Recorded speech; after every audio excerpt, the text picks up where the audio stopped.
Okay, let's look at the curriculum background. Now, curriculum background is the first thing in curriculum background is when you do this step is to think about all the documentation you can find about a particular program. I mean, everything you can catch hold of, which means the pamphlets, the teacher guide, and the student materials, and all those things. They are part of the documentation. So if you have some information from the website about the program, sometimes you can form program evaluation reports.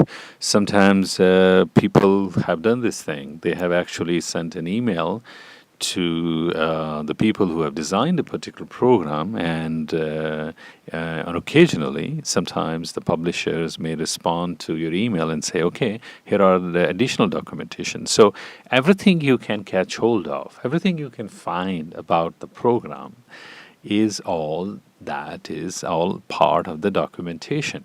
So I think the first part of your analysis when you talk about any particular program is for you to state all the documentation you can find. And it is also possible that there is a particular document that you might be interested in and you can't find information about that program. So say that, and say that in your analysis. That this program says that it is really a tested program, and you are looking for the information about where it has been tested, with what population, and you never found any information, say that. So the first part of your analysis is to state all the documentation. That's the first prompt. So documents. Now, after you have done the documentation, you go into the second part, which is the people involved. The people involved.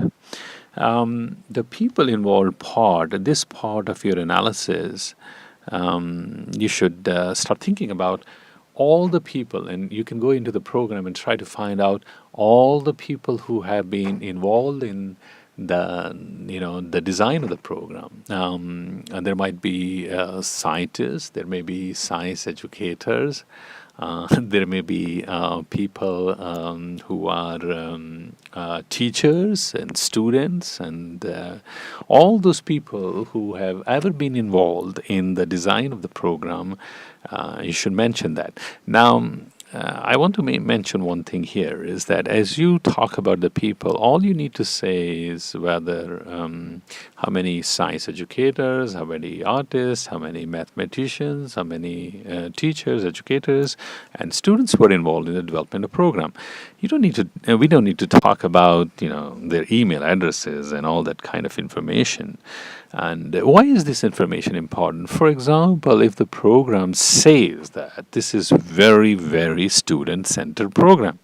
Now, if the program says it's a very student-centered program, and you see no student involved in the design of the program, in the development of the program, then there is maybe that's a blind spot. Similarly, if you see a program which says it is a very teacher-centered program, but very few teachers have been involved in the design of the program, then that could be a blind spot.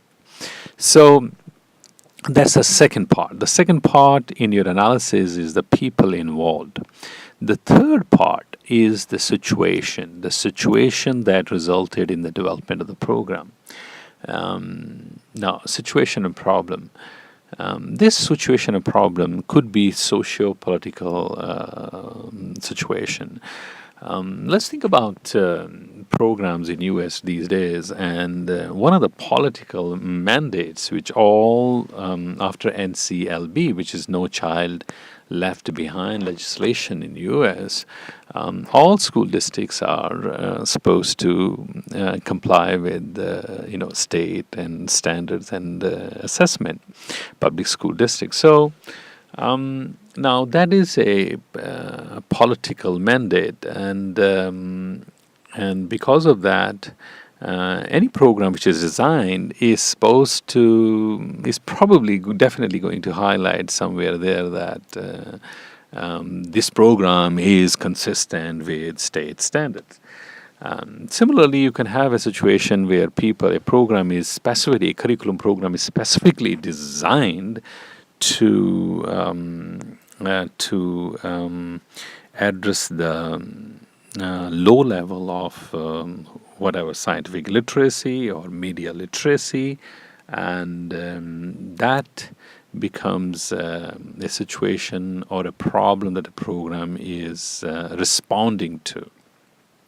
And so that's the third part. Now, the fourth thing in any program you're analyzing in the curriculum background part of your paper, the step one you could highlight is the perspective. Now, this could be perspective, or this could be perspectives.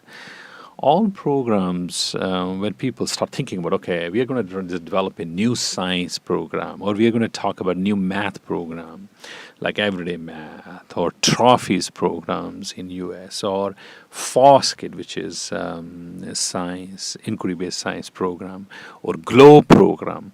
When people talk about these programs, they are all shaped by a particular perspective. And people say, you know what, this program has is very inquiry-based. This program is very problem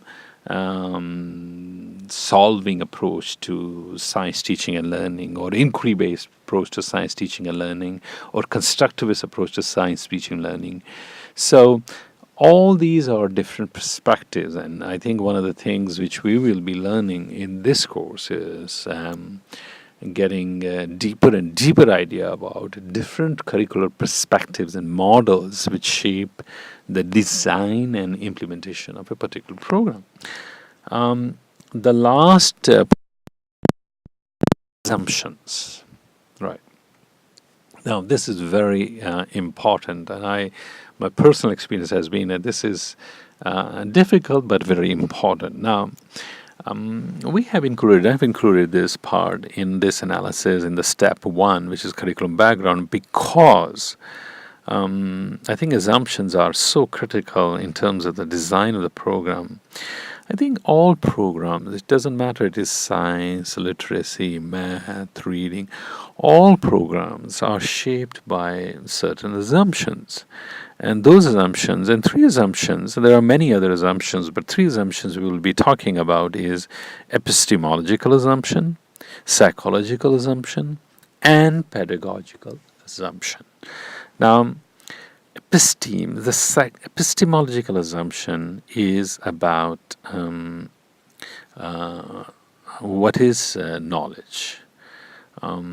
So when you think about any particular program, start thinking about what the people think about that particular program, about knowledge, the subject matter.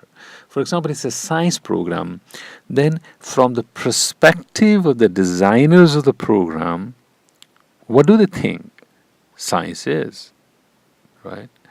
And if it is a program about literacy, what do they think literacy is? If it is a program on math, what do they think math is? So epistemological assumption is about nature of knowledge. It's about what knowledge is. Science, what is math, what is arts, what is religion. This is all about epistemological assumption.